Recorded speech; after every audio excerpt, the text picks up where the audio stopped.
So we'll continue from there. Till now, what we have done in nonlinear part. See, when there is no constraints, we have talked about the Hessians. That is mainly the thing, the critical point, the Hessian, and that whatever little bit we have learned that. Now, when it is the set is being defined by certain constants, we wrote the inequality constants as gi's, and then the equality constants as hj's. And we talked about the first order necessary condition, of course, that is there. And then now we are talking about the linearizing cone that is being defined by the uh, gradients of the active constraints and the hj's. They are also active. I mean, the gi's that are active means that satisfy the equality, and hj's anyway always satisfy equality at a point.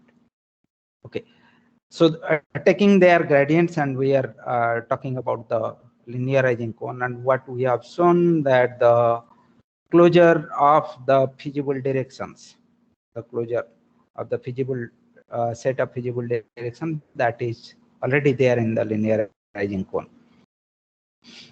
The reason why we are talking about the linearizing cone is like there are two reasons. One, as you have noticed in the examples, even at a point A, in order to find out what are the possible feasible directions, you like, because we have drawn the picture in some pictures, you can see it visible. It is visible.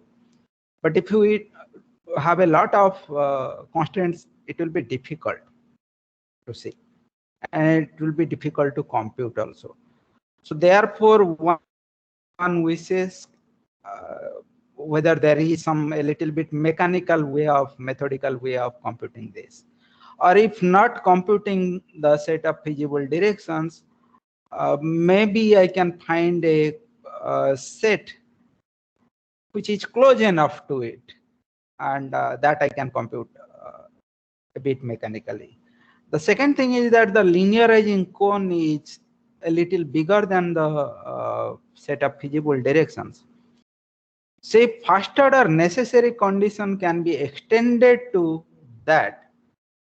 That would be very nice, because earlier I was saying at a point of minimum, uh, I mean grad f, uh, inner product d should be greater than equal to 0 for all d in D closure. That's what the first order FOMC said. Now, if I can say the same thing even for a bigger set, that would be even more strict. It will give me a better filter, filtering the points, the candidate points. But that is not true in general. For example, let us look at this example. So here you are having fx is equal to minus x1 and g1x. So this one is g1, this one is g1, this is g1, and of course x1 greater than equal to 0. So this is g2, and then this is g3. x2 greater than equal to 0. These are the three constraints, and I mean this one is our set. Okay, over this set, what you are minimizing now, you are minimizing minus x1. Out of all these points, you will see like the point somewhere 0.10. This is the 0.10 where you have the maximum value of x coordinate, and therefore minimum of minus x1 will be here only. That is visible. That is where it is going to happen. But let me check what is the linearizing cone over here. If you want to compute the linearizing cone over here, so what is the linearizing cone?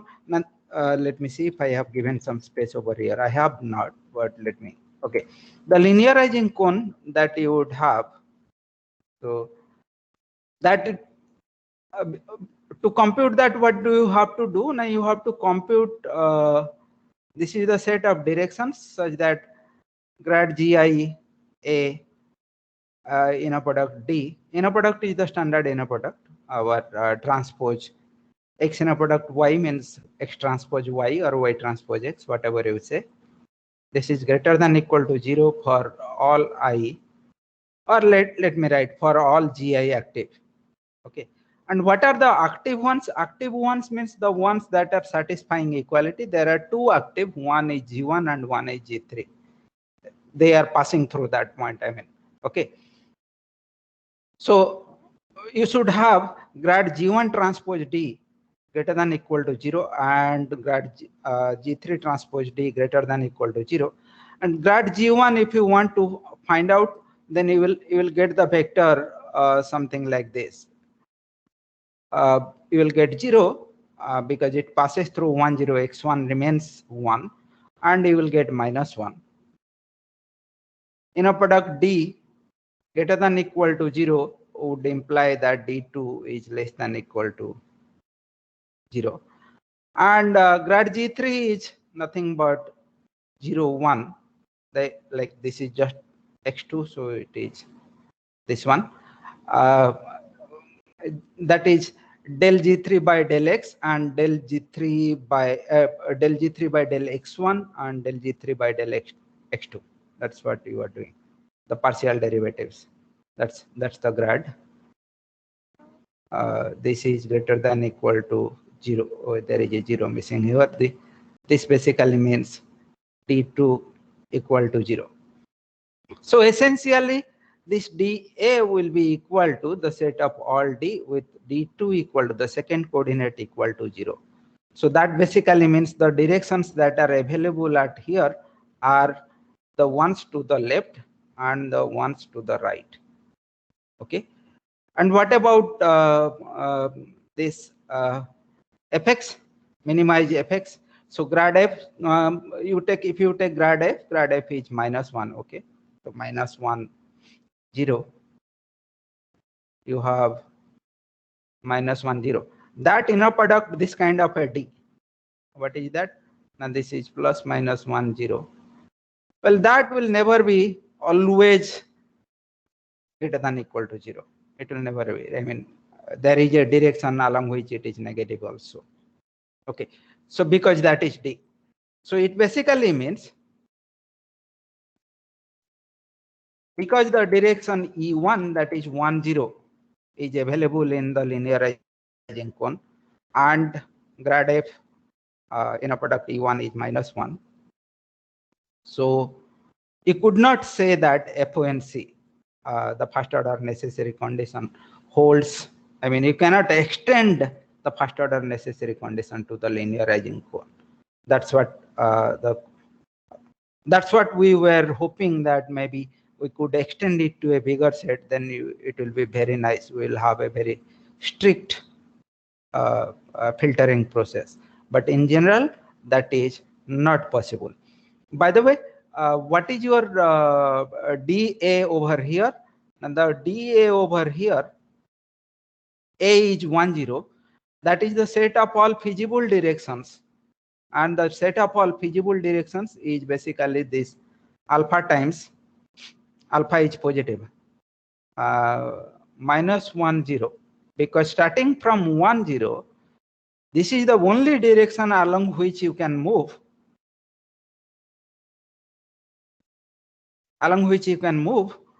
This is starting from 1, 0. You can only come towards left, and that is the direction you can move, and you stay inside the set. You take any other direction apart from that, you will get out of the set. Okay. However, the linearizing cone contain this and contain the opposite of that also. So this is one more example where linearizing cone is can be strictly a superset. Okay. Okay. So you cannot extend in general. Fine. We cannot extend. Then the next question that comes is the following. I had space over here. I could have written. Okay. So the next question that comes is the following. Okay, I could not extend in general the first order type of condition to the linearizing cone, but maybe for a subclass of problems, maybe satisfying certain conditions, if that becomes true, that I could extend it to the linearizing cone, that I could say, okay, for this subclass of problems, if A is a point of local minimum, then grad f inner product D will be greater than equal to 0 for all D in the linearizing cone.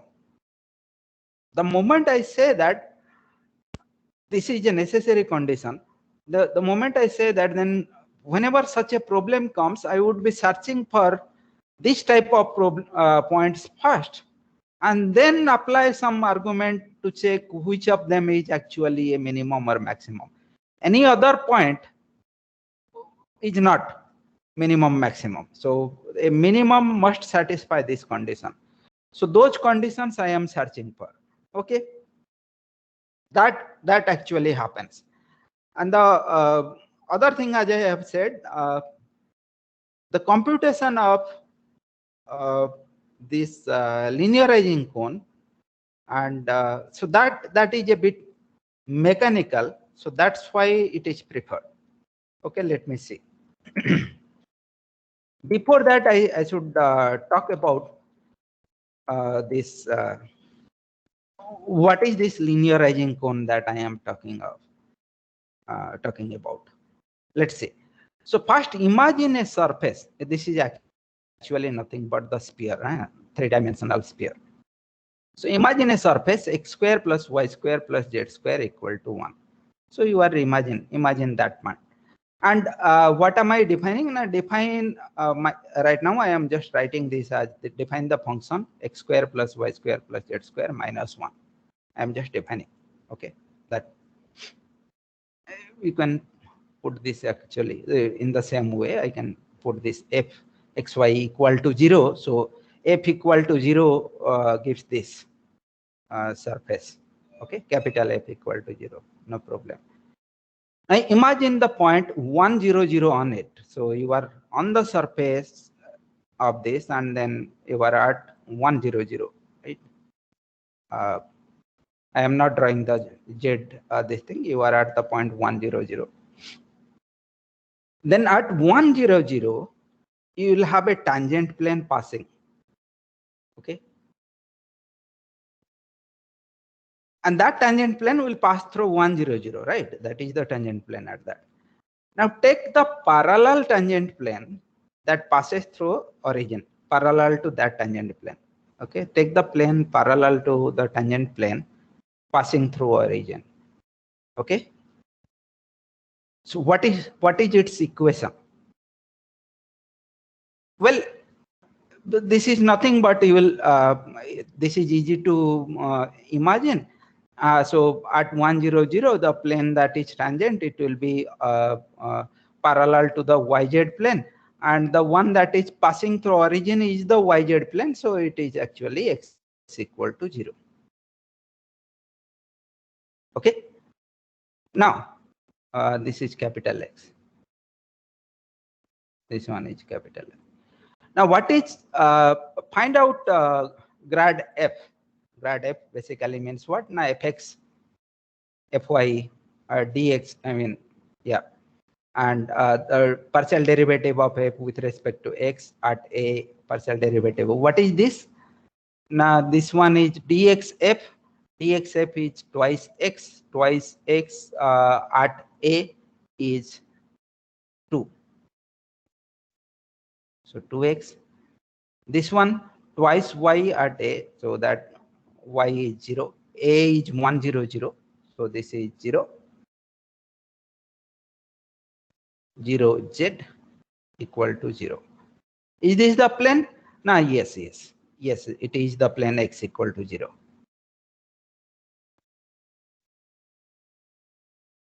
It is the plane x equal to 0.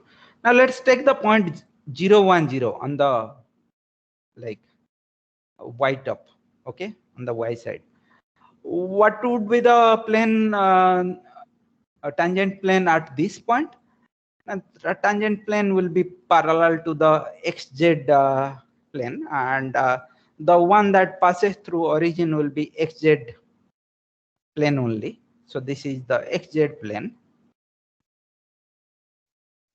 That is y equal to 0. And what about dxf? Dxf is twice x. Now twice x at a is 0, 1, 0. So this is 0 times x plus 2y. 2y is 2 actually. So 2 times, yeah, 2 times y plus 0 times z equal to 0. Is this the same plane? Now yes, yes, yes. This is the same plane. They are same. Take one more point.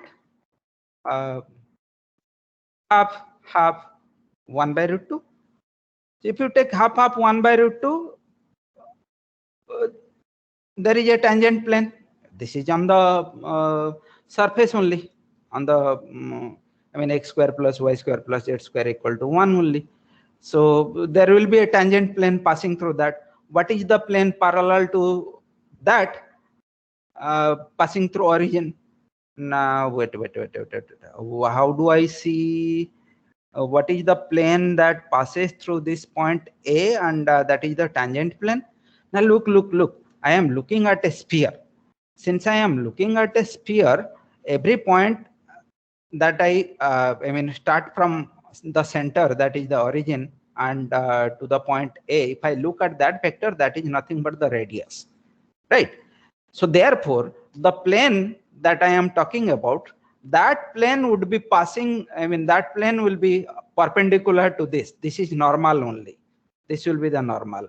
So the plane would have that kind of, so the plane that passes through the point A would be something like half x plus half y plus 1 by root 2 z equal to what?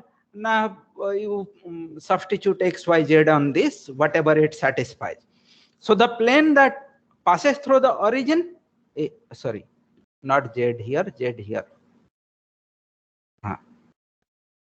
So that will be this.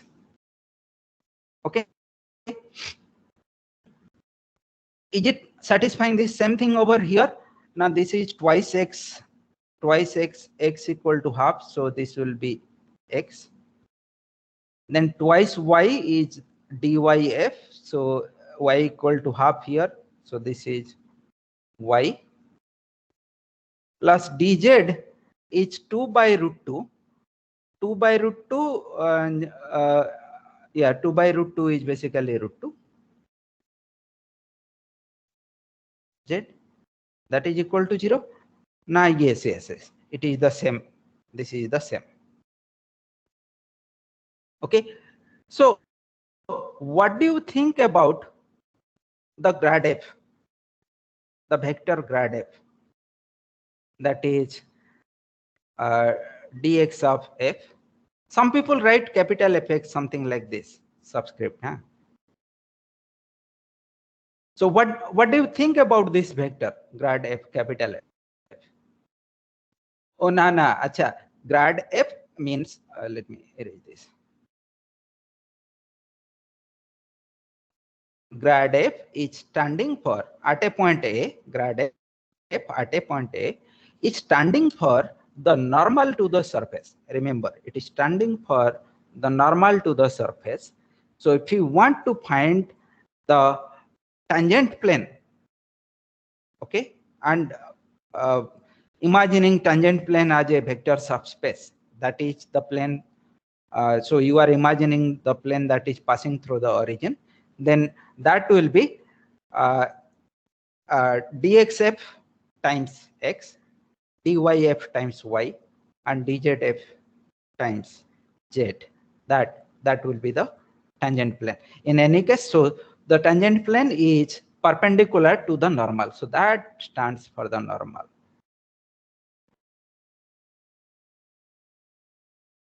Okay, normal to the surface at the point that you are considering. So here what? So in general, if I have a differentiable surface fx, y, z, I have just given 3 variables. It is equally valid for more variables. So if I have fx, y, z equal to c and a is a point on the surface, then what does this stand for? And this stands for the normal.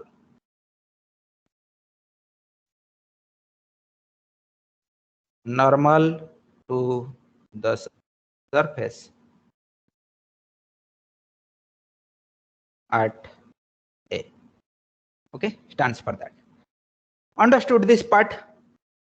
Now, if we have understood this part, then we will reanalyze our previous example. What was our previous example? Now, our previous example was minimize fx equal to minus x1 subject to G1. This was G1. The left one was G2. This was G3. Acha. What does G1 say? Now, see, what does grad G1 mean? Now, I have just discussed grad G1 at a point would stand for the normal. Acha, grad G1 at a point stands for the normal. Then what does grad G1 D greater than or equal to 0 mean? Now, grad G1 D greater than or equal to 0 means all directions D that are within a 90-degree range from the normal. Oh, so that means this one.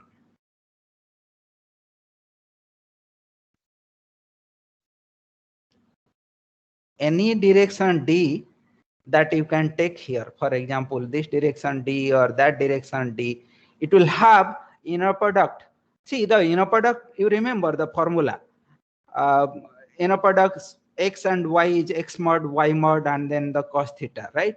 So as long as you have theta between 0 to 90, it's positive, right? And the mods are anyway positive. So that is not at all a problem. So grad G1 inner product D greater than or equal to 0 means D should be within 90-degree range from the normal of G1 at A. Okay, fine. What does G2 say? Grad G2 at some point A, D inner product greater than or equal to 0. What does that say? Now that says if you are at a point A, so this is the normal. If I take this is the point A, this is G2 and G2 equal to G2 is x1, okay, greater than or equal to 0. Okay, so this is the normal and then D should be within 90-degree. Similarly, G3 also says like this. Grad G3 inner product A, grad G3 inner product D. Okay.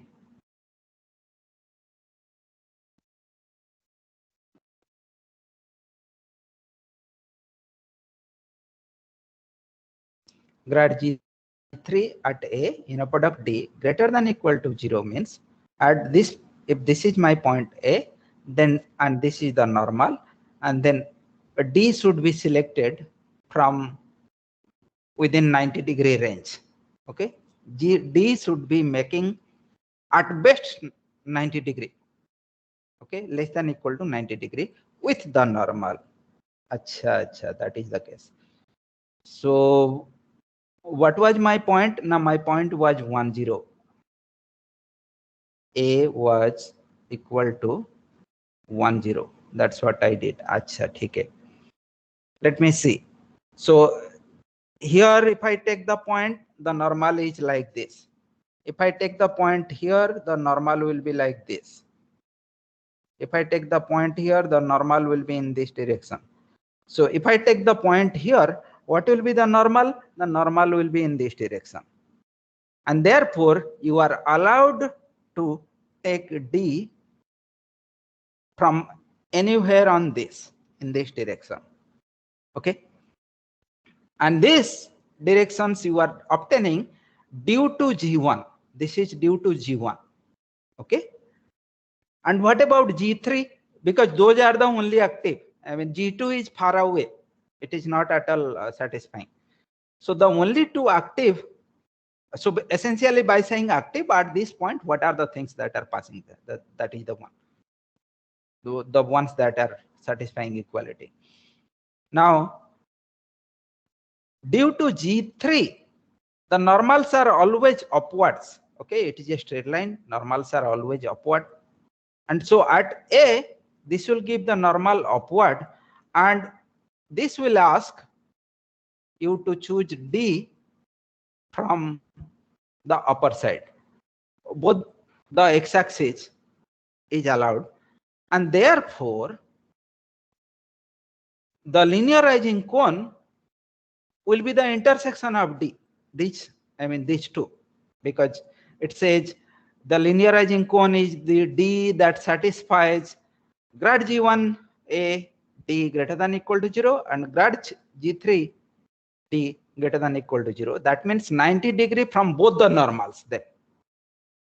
Well, 90 degree from both the normals, that is only the x-axis, and that is precisely what we got. We got dA is equal to D such that D2 equal to 0. So that is precisely, it can be anything of this sort, right? This is what we got there. dA means that. So essentially, when you are looking at this linearizing cone, this is essentially intersection of the directions that make less than equal to 90 degree with all the normals to the active constraints there and the equality constraints there. I mean, if there are equality constraints also, to equality constraints, it should make 0. Okay, that's also there. Here I do not have any equality constraints, so I am not saying that. Okay. So if you understand that, yeah. Sir, here how are you concluding the direction of normal? Like so we by using the equation for suppose G1, how it is inward, why not outward?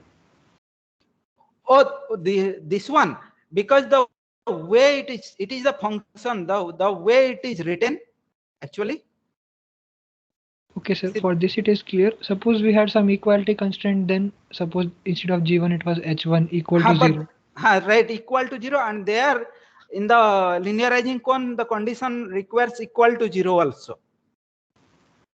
Oh, okay. There it's not. It is exactly 90 degrees. Okay. Exactly 90 degree. Or you can write this as two equality constraint, inequality constraints also. It will be the same thing. Okay, sir. I got it, sir. Thank you, sir. Okay. So telling you the story again, this I had to tell because I am telling you, when we are talking about the linearizing cone is not something very, I mean, unpleasant or anything very abstract or something. No, it is not. It is basically about the normals and the directions. So that's what I have written over here. Okay. Now let us go to we'll talk about the linearizing cone more, but before that, let me make a small observation that I had made this remark earlier also. Imagine you have a situation where the constraints are all linear. Okay, even the equality things are like I am making greater than equal to in that form. Okay, then the directions is equal to, I mean, it's a closed set, so it is equal to the closure, and it is equal to the linearizing cone. They are the same. If you want to prove it, the proof is easy. What we have already proved is the following: that in general, this lies in the linearizing cone. Okay, this part we have already proved. So all I have to prove is that, I mean, the other side. So for the other side, you say let D belongs to the linearizing cone. Acha, D belongs to the linearizing cone, but when you are saying D belongs to the linearizing cone, and if say what is A? Na, A is a point that satisfies greater than equal to B. A is a point from the feasible set. A is a point from the feasible set. In that case, do you remember A subscript A? A subscript A is the set of, I mean, it is that submatrix that satisfies the equality. Okay, and what is A bar? Now that is the part that satisfies strict inequality. You remember this part? Okay, like I'm sure you would remember. So in that case, in order to talk about dA, I will have to define the inequality constants. What are my inequality constants? Now I will define G1, G2, Gk, whatever many are there. So I will simply write G being defined as G has many components written down. G1, then below G2, G3, depending on how many. If A is m by n, then G has, okay, let me write this. G is G1, G2 up to Gm. That many constants. And how am I defining that? Now this is Ax minus B. So that will be greater than equal to 0. Okay. So basically you have G1x is the first row of A multiplied by x minus B1 greater than equal to 0. So that's the first constant. So you have many. So these are my constants. So then what are active? What are active constants?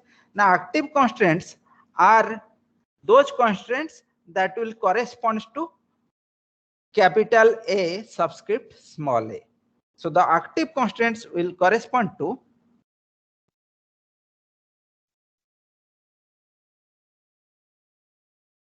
Gi active. It means what? It means the ith row of A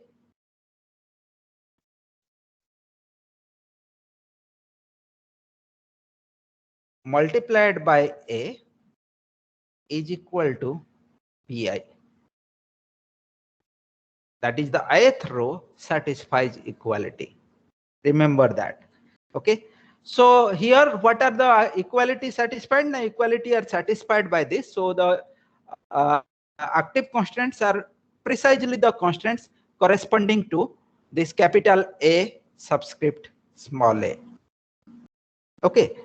So D belongs to dA. This means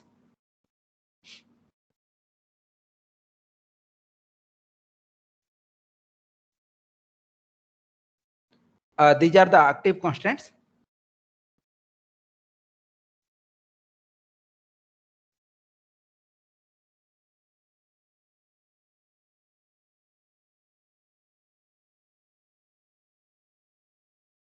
And for those active constants, I take constants.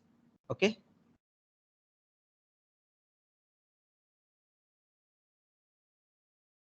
For those active constants, what do I do? Now, what am I supposed to do? Now, I am supposed to take grad. Now, if I take grad, say, let me take an example. I will tell one thing. Suppose I have written 1, 2, 3, 4, 5, 6, something like this. And suppose 1, 2, 3 correspond to the active. So I have x1, x2, x3. And then I have say 5, 6 over here. So what is the constraint that you are writing for the first row?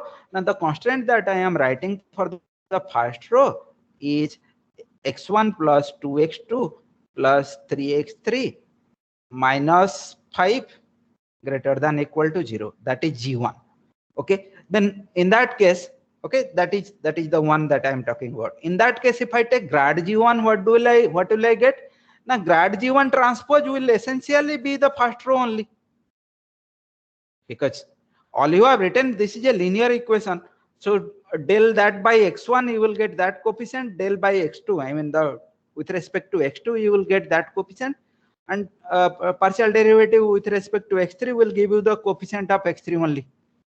It's a linear equation, so you will get that.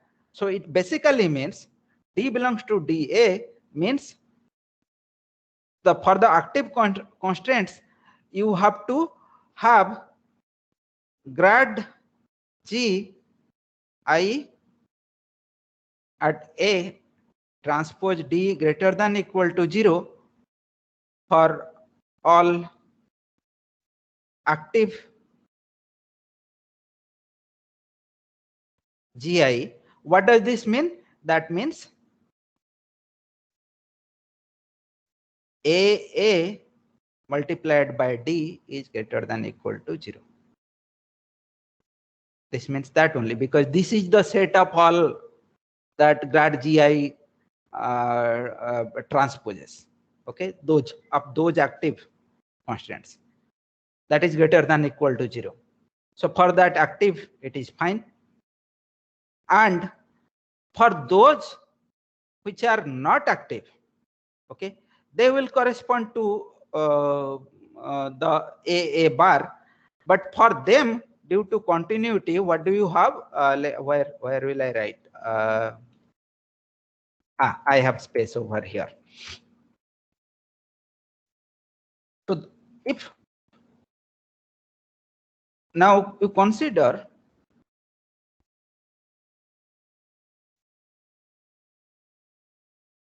the part of the matrix that corresponds to strict inequality.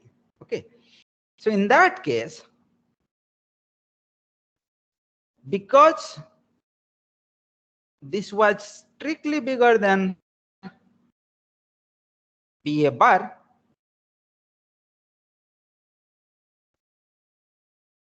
okay, well, let me stop again. Consider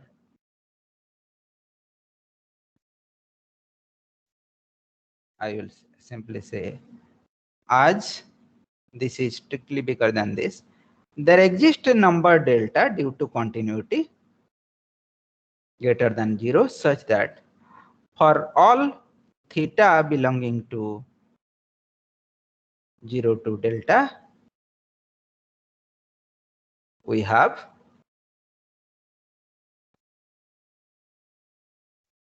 because these are linear functions, all linear functions, and they are continuous at A, we have A plus theta t is strictly bigger than this number. Okay.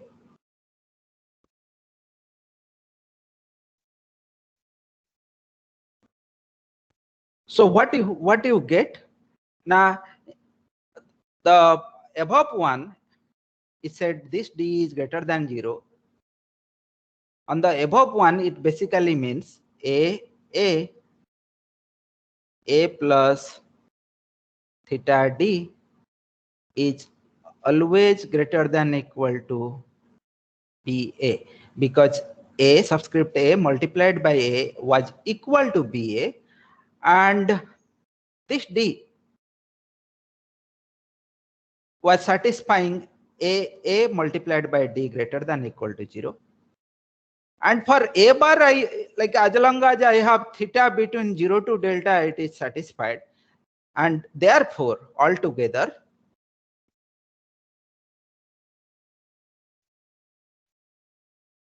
there exists delta greater than 0, such that for all theta between 0 to delta, we have A multiplied by A plus theta D is greater than equal to B. Well, that's what it is.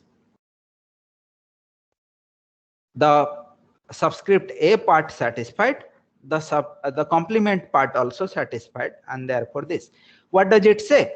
Now our set is defined like this: Ax, set of X such that Ax greater than equal to B. This is our set. So it essentially said A plus theta D, that is starting from A, you can move an extent of delta in the direction of D that is available. So therefore D must be a feasible direction. So by definition D belongs to DA. It is a feasible direction. Okay. Okay, here is one small practice example that you do. Okay, like here you have to compute the D00. I mean the feasible directions and the linearizing cone. This one is easy. Okay. Now we are moving towards finding out that mechanical process. Okay, we have seen previously that D in the linearizing cone need not imply that the directional derivative of f in that direction will be greater than equal to 0. Need not imply at a point of local minimum, at a local minimum. Okay. So as I said, under some additional conditions, which will be called regularity conditions. Why will be called? They are called. They are called in the text. On the functions, that is that will be given. Okay, on the functions, on the set constraints, we can make grad fa in a product D greater than equal to 0 hold true for each D in the linearizing cone. Okay, this is good because it will give us a better necessary condition. That's one. Plus verification is more mechanical. Okay. So in that case, what is happening now? What essentially you are saying, if you are considering the set ZA, what is ZA? Now ZA is the set of directions. What is ZA? Now ZA is a set of directions such that D belongs to the linearizing cone at A. Remember, when I am saying D belonging to the linearizing cone, you should remember it like you remember few surfaces, one or two lines, and passing through A, and then they are normals, and and the common 90 degree, within 90 degree directions. That way you remember. Okay, D belongs to DA, and such that DDF at A is less than 0. That is the directional derivative. You can write it as grad fa in a product D. That is fine. The directional derivative of f at A is less than 0. You will never find this if we have, if we have that problem satisfies the regularity condition. So for a problem which satisfies the regularity condition at any point of local minimum, here at a local minimum A. Okay, so those who write local maximum, they would write DDFA greater than 0. Okay, so we are writing local minimum, so it depends. Anywhere F is being used, so like you have to be this sign specific. We have to keep this in mind. We are writing everything in that way. Okay. So at a point of local minimum, we will have this. Necessarily, this set ZA will become empty. Okay, that is fine. No, but then you will ask, how will I verify? Assume that I have been given a problem and somebody has told me by regularity condition holds here. All the regularity condition, whatever. Right now we do not know the definition, but this fellow assures that, okay, I mean, it holds. Now, how do I find out, at which point ZA is empty? How do I do that? How do I compute? How do I verify? Well, this may not have a good way to verify, but there is an equivalent condition which is good to verify.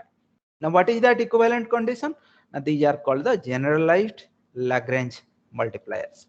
What is the generalized Lagrange multipliers? Now, suppose that you have a problem like this.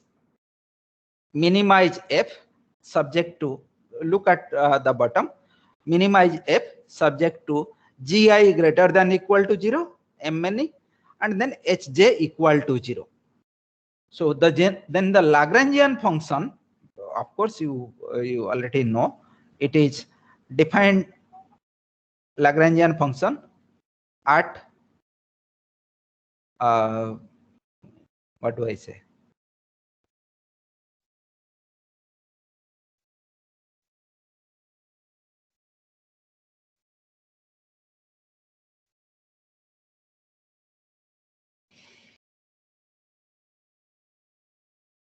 Lagrangian function in x at a.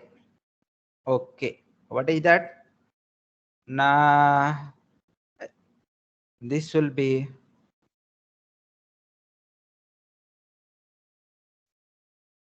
no, forget a. You just forget a.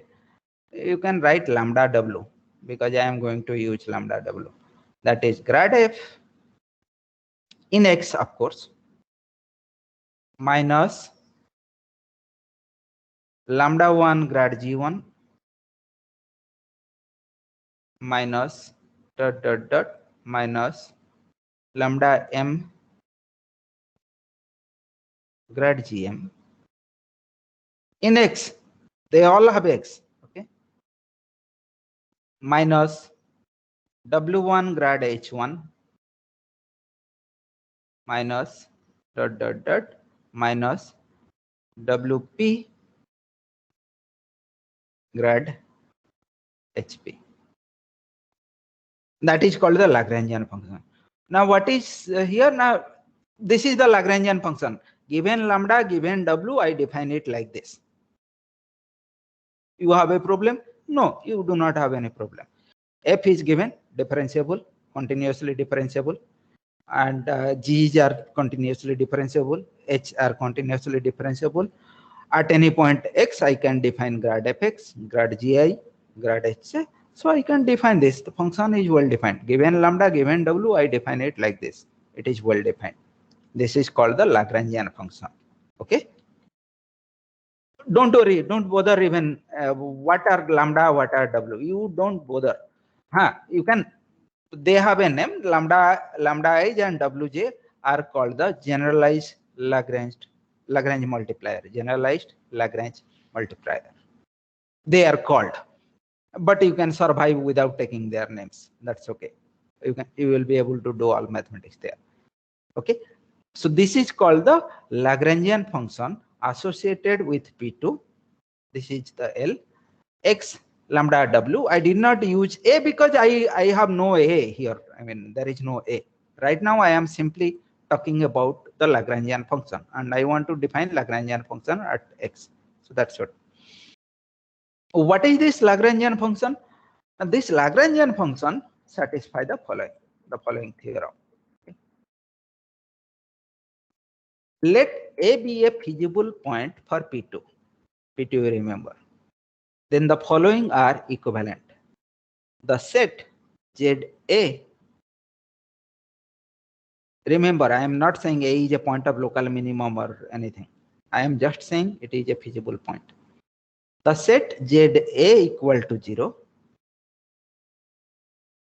Second condition, there exists positive or rather non-negative lambda h and Wj are real Wj's such that the gradient of the Lagrangian function. What is the Lagrangian function? Now, the Lagrangian function was defined in terms of x. Oh, okay. Ultimately, it is a function of x only, na? Yes. So, if I can talk about the gradient of that, okay. So for that, probably I will require the all of them is twice continuously differentiable. Okay. Oh, sorry. That I'm extremely sorry. No, I defined the Lagrangian function wrongly in the sense that these grads are missing. This is actually grad L that I wrote. So forgive me, just I got carried away. Okay, L is nothing but f minus summation lambda I gi minus summation wj hj. L is this only, not with the grads. That is grad L. Okay, so for this, if I am having the function f here, if I am having all the functions C1, then I can talk about grad L. Okay, once continuously differentiable, then I can talk about grad f, grad gi, grad hj. Therefore, I can talk about grad L. So going back to the theorem. Okay, remember that L function is defined in terms of f, gi, and hj, not their grads. That is grad L only. So here, so there exists lambda I greater than equal to 0 and wj belong to R such that this is equal to 0. And such that lambda I gia is equal to 0 for each I. That's what the theorem says. Okay.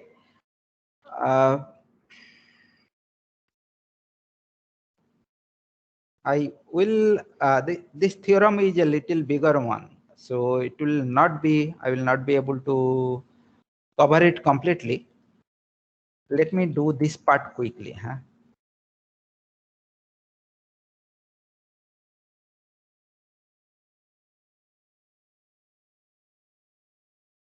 ZA, assume that ZA equal to empty. What does this mean? This means that whenever this means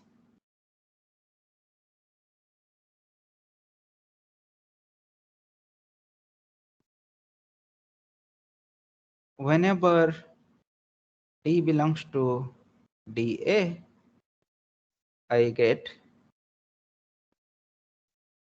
grad F A transpose D greater than equal to 0. That's what I get. But then what does it mean by saying D belongs to DA? Now D belongs to DA means for the active constants. So let me say G1 to some few active constants. So it means grad GI A transpose D is greater than equal to 0. And grad Hj also I can write equal to 0. So you write grad Hj A transpose D is greater than equal to 0 and then minus grad Hj A transpose. So write those matrices. T is greater than equal to 0. Okay, this D belongs to the linearizing cone means this, and where this upper block is this relates to, corresponds to all active constraints. All active constants, and Hj is for all. So basically I have written grad h1, grad h2, grad h p. then minus of that, because hj grad hj d equal to 0, that is required. So d belongs to dA means that. So this d satisfies this, implies grad fa transpose. So this is a row vector d. So essentially, let me put the transpose. Okay, d is greater than equal to 0. So remember Farkas lemma. So this one looks like the following: B transpose D greater than equal to 0 implies C transpose D greater than equal to 0. Okay, you put a transpose, it will say like D transpose B greater than equal to 0 implies D transpose. It is okay. If you remember Farkas lemma, then Farkas lemma would say, use Farkas lemma. Okay, that would say that this C transpose is a non-negative combination of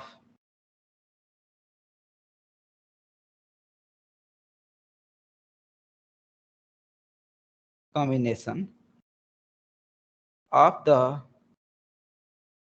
rows of B transpose.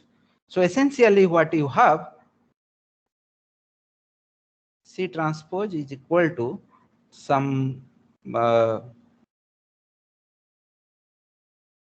positive vector, non-negative vector multiplied by B transpose.